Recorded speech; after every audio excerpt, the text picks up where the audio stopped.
Hey guys, welcome back to the channel. Last week we have discussed about the best 4 survivor builds for complete beginners. This week we are stepping up our game and discuss about the best 4 meta builds for survivors in Dead by Daylight. These builds will cover a variety of playstyles, doing gens as fast as possible, being sneaky and stealthy, running the killer for 5 gens, and a great solo queue build for when you are done with your useless teammates. If you enjoyed the video, make sure to press the like button. It's free and it helps me a lot. Also, I have set a personal goal of reaching 1000 subscribers by the end of 2022, so please subscribe to the channel for more Dead by Daylight content. Over 98% of you are not subscribed and I would love if you join the community.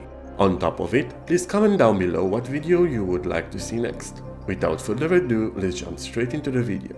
The first build of this video is the Gen Rush build. This is the build that killers fear the most. With it, the gens will fly by. If you have a friend or 2 with you, the gens will be repaired in no time. Ideally, you don't want to have more than 3 people on gens so the last one can distract the killer. The item used for this build is the Commodious Toolbox. This item provides the most amount of charges, which is the most important thing when trying to calculate how valuable a toolbox is. It is also only a green rarity, so you shouldn't have issues getting one of these.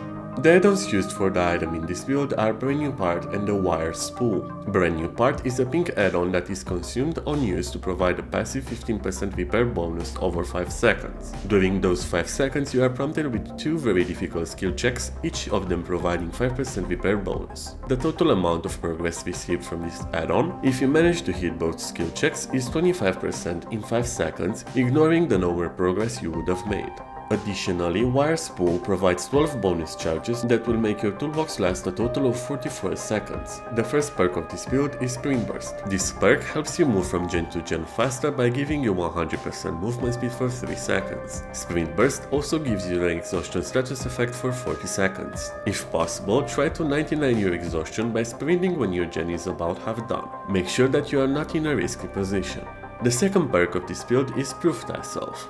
This perk helps you finish generator faster when you are cooperating with someone else by removing 15% of the penalty of cooperating on a generator. The third perk of this build is Streetwise. This perk allows your toolbox to last 25% longer, effectively turning your toolbox into a 55 charges toolbox. The final perk of this build is Built to Last. This perk allows you to restock 99% of the toolbox's charges when it is depleted after hiding in a locker for 12 seconds. The percentage restocked is decreased by 33% every time you do this. You don't get the Brand New Part add-on back, so be aware that you will only receive the charges back.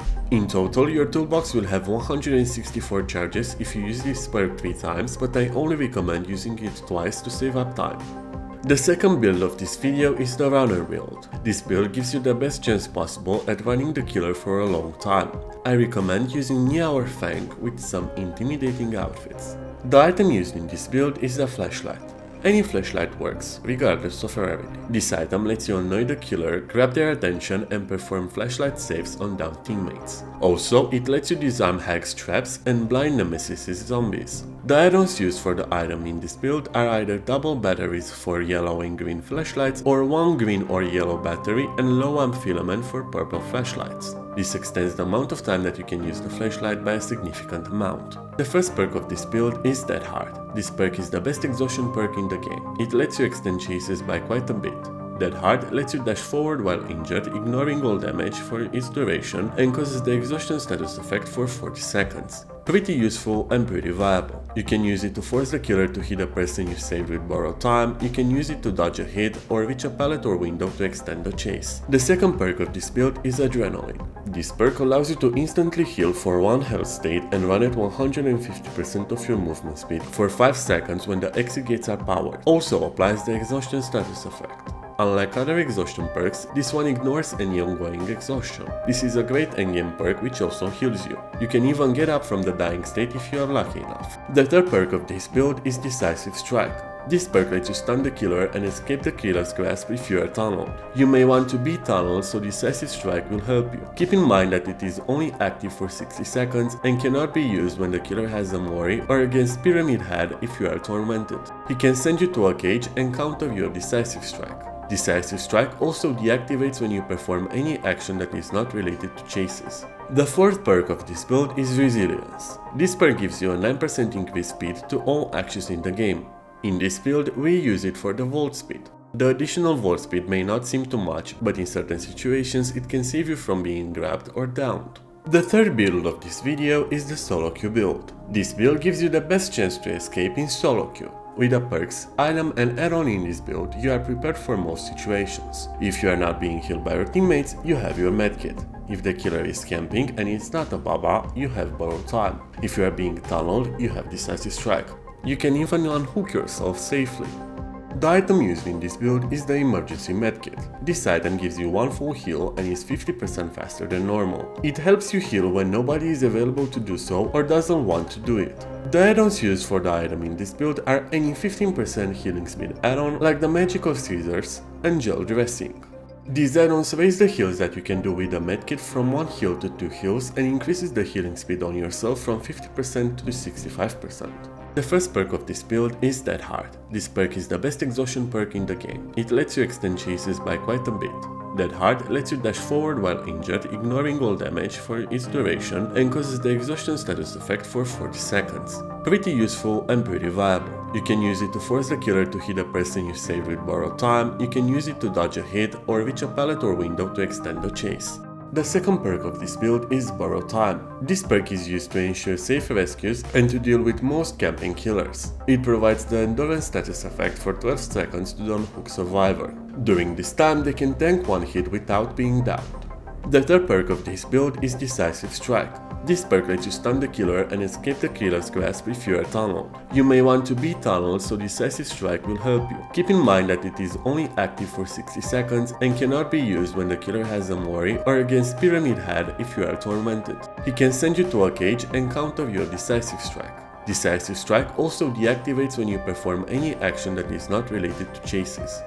The fourth perk of this build is Deliverance. This perk gives you the ability to unhook yourself successfully on the first hook after rescuing a survivor safely from the hook. This prevents you from dying on first hook. The only problem is if you are caught first, which will render this perk useless. The last build of this video is the Ninja build. This build is made for stealth plays. It removes all ways a killer can locate you while injured and gives you a quick getaway when hit. This build works best on low light maps and indoor maps, preferably on a Prestige 3 Claudette. The item used in this build is the emergency medkit. This item gives you one full heal and is 50% faster than normal. It helps you heal when nobody is available to do so or doesn't want to do it. The add-ons used for the item in this build are any 15% healing speed add-on like the magical scissors and gel dressing.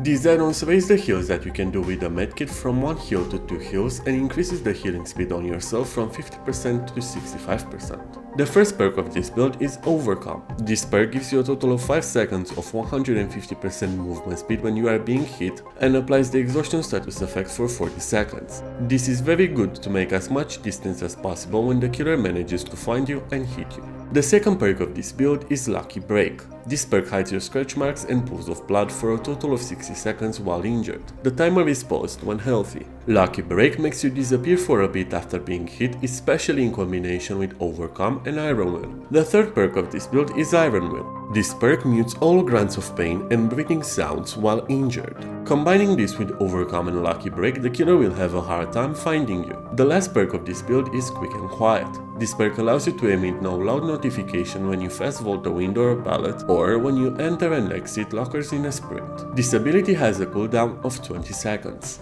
This will ensure that you completely lose the killer. That's it for today. If you enjoyed the video, make sure to press the like button and subscribe to the channel for more Dead by Daylight content. Don't forget to comment down below what video you would like to see next. Thank you for watching and see you next time.